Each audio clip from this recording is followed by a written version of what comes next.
जय हिंद दोस्तों। आज के इस इम्पॉर्टेंट लेक्चर में हम सभी डिस्कस करेंगे 29 मई 2026 के डेली करेंट अफेयर्स को।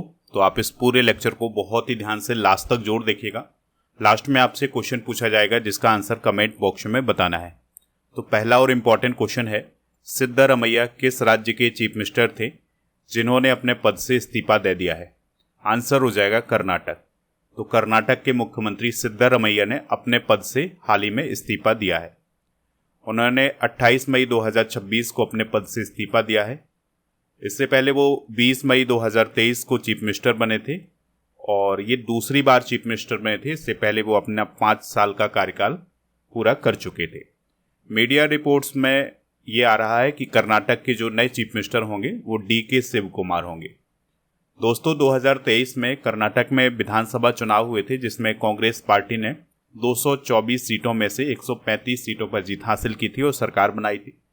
और सिद्धारमैया कांग्रेस पार्टी से ही रिलेटेड थे और अब वो रिजाइन कर चुके हैं और अब कर्नाटक के जो नए मुख्यमंत्री बने हैं वो बने हैं डी.के. शिव कुमार। मतलब अभी मीडिया रिपोर्ट्स में तो यही आ रहा है और मतलब ये श्योर भी है कि वो चीफ मिनिस्टर बनेंगे। डी.के. शिव कुमार की बात करें तो 27 साल की उम्र में वो पहली बार विधायक बने और वहाँ की राजनीति में वो काफ़ी प्रभावशाली नेता माने जाते हैं। उनका संगठन और चुनाव मैनेजमेंट पर बहुत लंबा अनुभव है, मजबूत पकड़ है, तो इसलिए अब इन्हें वहाँ का चीफ मिनिस्टर बनाया गया है। दोस्तों, चीफ मिनिस्टर से रिलेटेड कुछ इंपॉर्टेंट फैक्ट आपको याद रखने हैं। जैसे अनुच्छेद 163 की बात करें तो इसमें राज्यपाल को सहायता और सलाह देने के लिए एक मंत्रिपरिषद होगी, इस बात का वर्णन है, जिसका मुखिया मुख्यमंत्री होगा।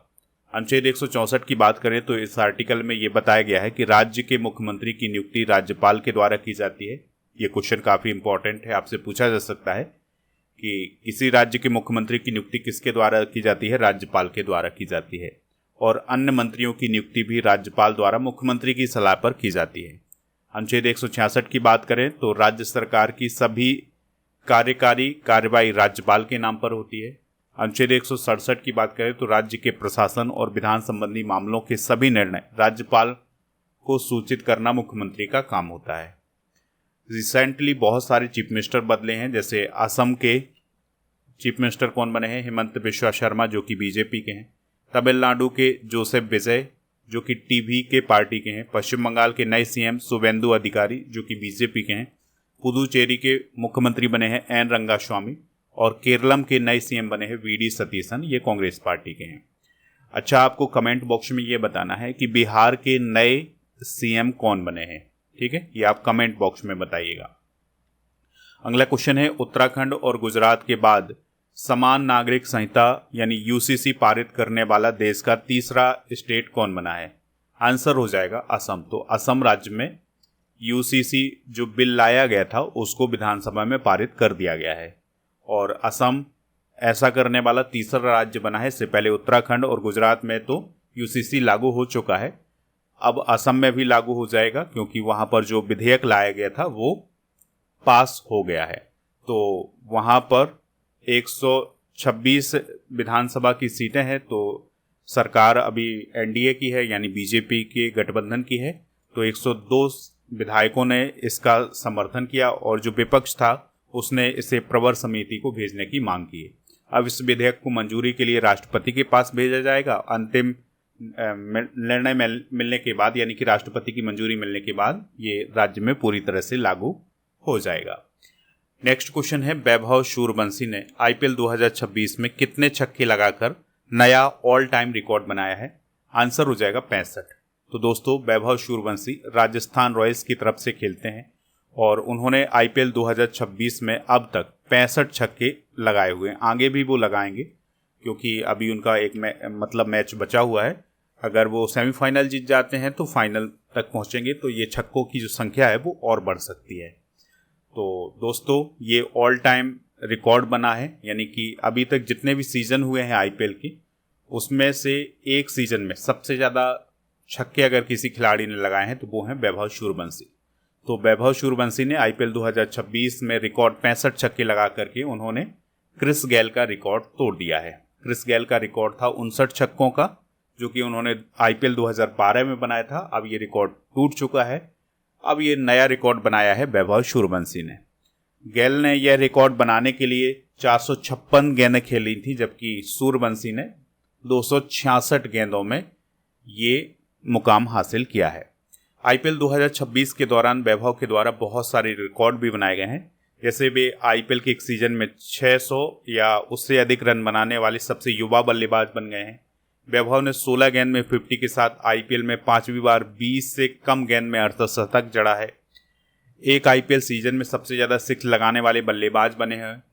उनके नाम अभी तक 65 छक्के हो गए हैं, जो कि अभी हम डिस्कस कर चुके हैं। आईपीएल पावर प्ले में सबसे ज़्यादा 50+ स्कोर बनाने वाले दूसरे बल्लेबाज बने हैं। वह अभी तक 5 बार 50+ स्कोर कर चुके हैं। आईपीएल की एक पारी में सबसे ज़्यादा सिक्स लगाने वाले भारतीय वो बने हैं। उन्होंने सनराइजर हैदराबाद के खिलाफ 12 छक्के लगाए थे। अभी प्ले ऑफ का जो मैच हुआ था उसमें 12 छक्के इन्होंने लगाए थे। एक आईपीएल सीजन में सबसे ज़्यादा रन बनाने वाले अनकैप्ड बल्लेबाज कौन बने हैं? वैभव सूर्यवंशी। इन्होंने अब तक 680 रन बना लिए हैं। T20 में सबसे तेज 100 छक्के 515 गेंदों में लगाए हैं। अगला क्वेश्चन है, सुप्रीम कोर्ट कॉलेजियम ने सुप्रीम कोर्ट के जज नियुक्ति करने के लिए कितने नामों की सिफारिश केंद्र सरकार को भेजी है? आंसर हो जाएगा 5। तो दोस्तों, सुप्रीम कोर्ट में 5 नए जज आने वाले हैं।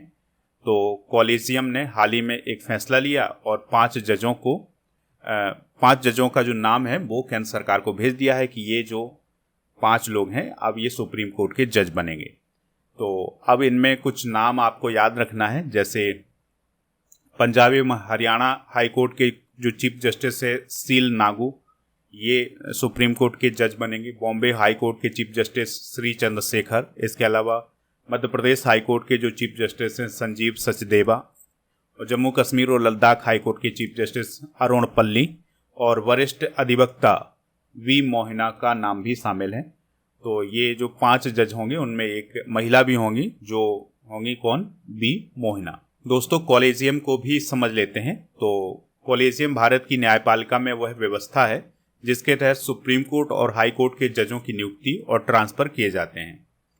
ठीक है, तो कॉलेजियम जिसको चुनता है और फिर केंद्र सरकार को उसका नाम भेज दिया जाता है, फिर उसके बाद वही जज बन जाता है।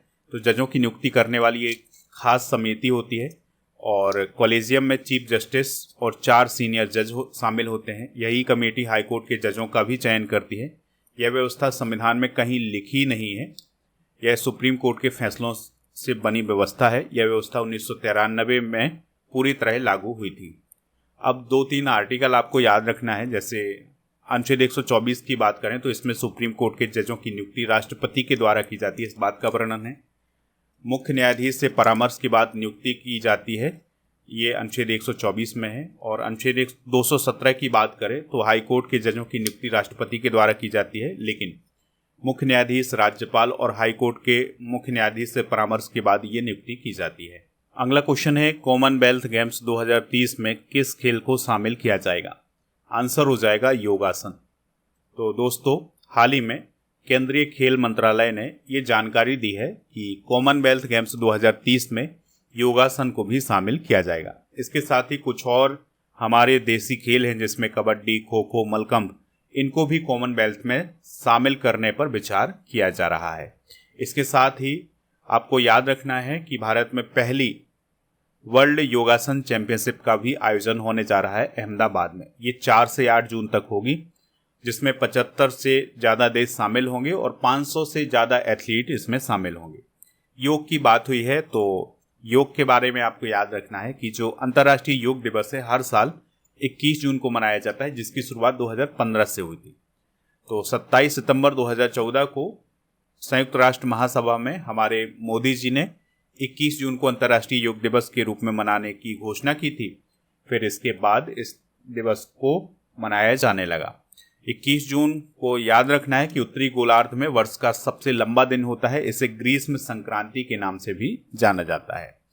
कॉमनवेल्थ गेम्स की भी बात हुई थी, तो चलिए इसको भी डिस्कस कर लेते हैं। तो इसकी शुरुआत 1930 में हैमिल्टन कनाडा में हुई थी और इसका जो पुराना नाम है ये है ब्रिटिश एम्पायर गेम्स, और ये नाम 1930 से 1950 तक चला। और कॉमनवेल्थ गेम्स का जो आयोजन है ये हर 4 साल में होता है। कॉमनवेल्थ गेम्स फेडरेशन के द्वारा इसका आयोजन करवाया जाता है और कॉमनवेल्थ देशों के जो खिलाड़ी होते हैं वो इसमें शामिल होते हैं। 2022 में बर्मिंघम में हुए थे जो कि इंग्लैंड में है, 2026 में ग्लासगो में होंगे जो कि स्कॉटलैंड में है, और 2030 में जो कॉमनवेल्थ गेम्स हैं ये अहमदाबाद भारत में आयोजित किए जाएंगे और पहली बार भारत मेजबान बनेगा कॉमनवेल्थ गेम्स का। अगला क्वेश्चन है, रूस की सरकारी परमाणु कंपनी कौन सी है जो कजाकिस्तान का पहला परमाणु ऊर्जा संयंत्र बनाएगी? आंसर हो जाएगा रोसाटॉम। नेक्स्ट क्वेश्चन है, रूस की सरकारी परमाणु कंपनी कौन है जो कजाकिस्तान का पहला परमाणु ऊर्जा संयंत्र बनाएगी? आंसर हो जाएगा रोसाटॉम। तो रोसाटॉम नामक जो कंपनी है जो कि रूस की सरकारी परमाणु कंपनी है, ये कजाकिस्तान देश में परमाणु ऊर्जा संयंत्र बनाने जा रही है।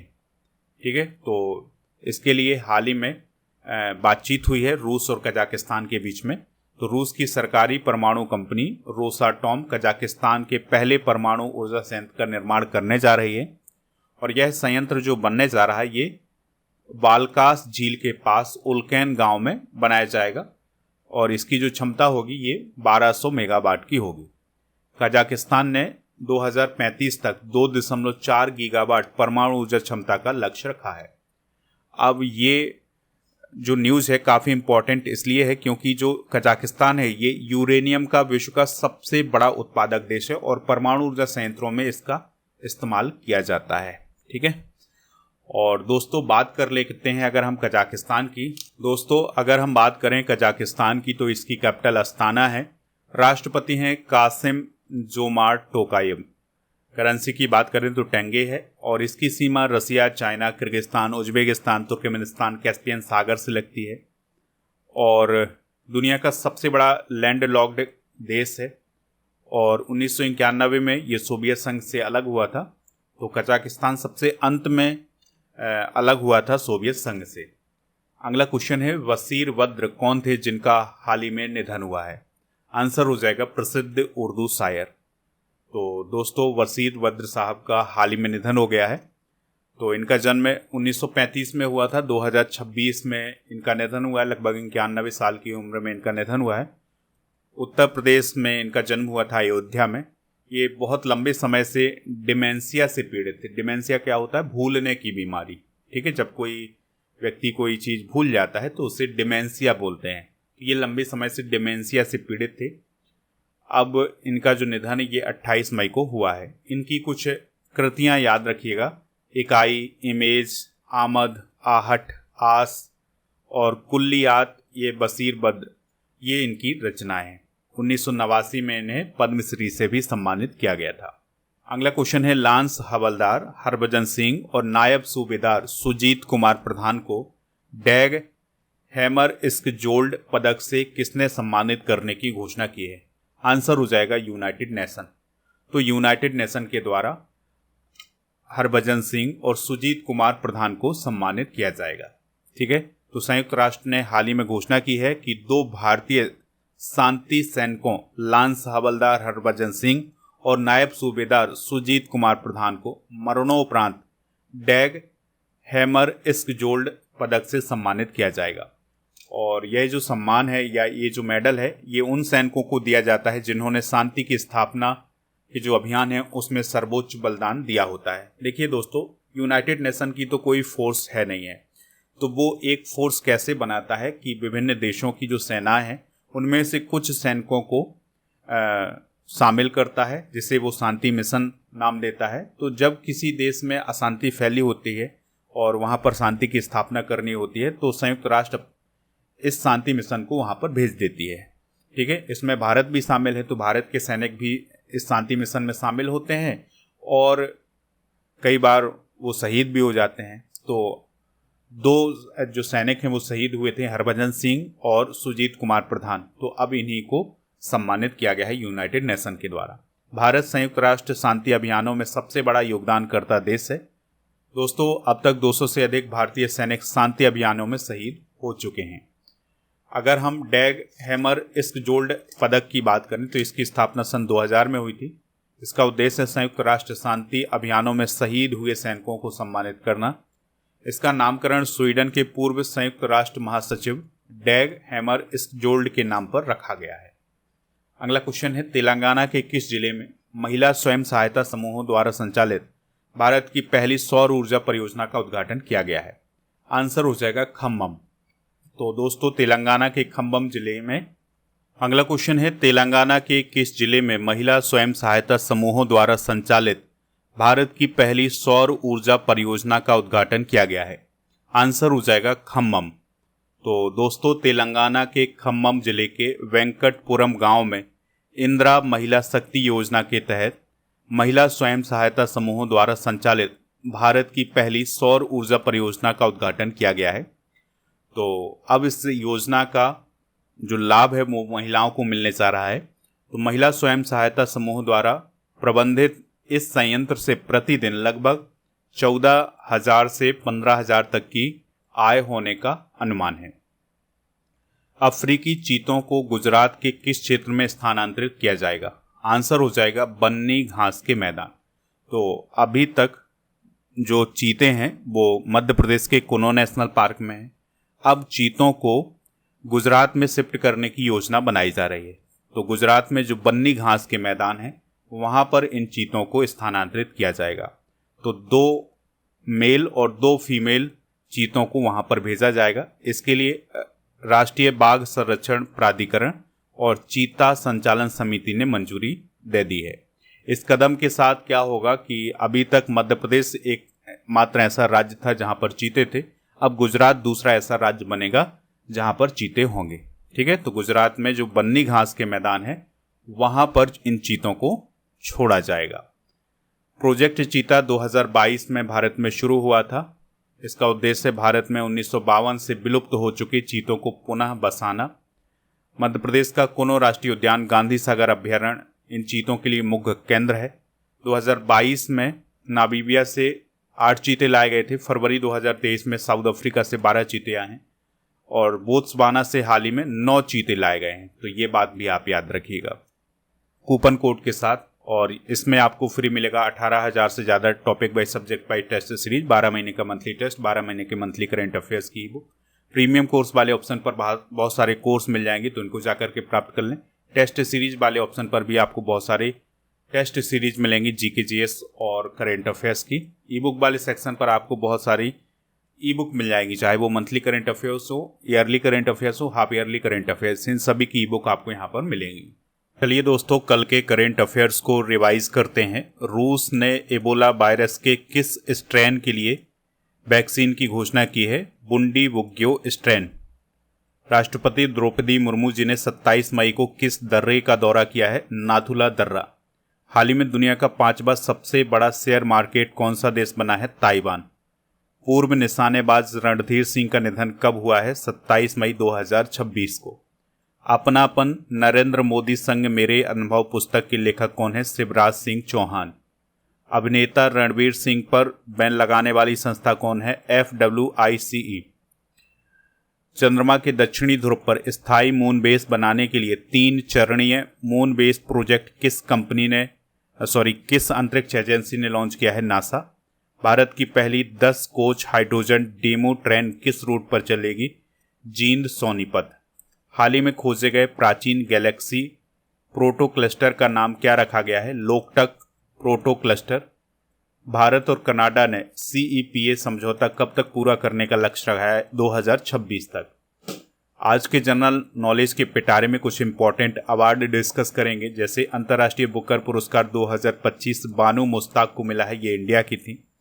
पेन पिंटर पुरस्कार 2025 लीला अबू लैला को मिला है, ये सूडानी स्कॉटिश लेखिका थी। PEN translator award 2025 Geetanjali Shree को मिला है, ये भारत की हैं। Booker prize 2024 Samantha Harvey.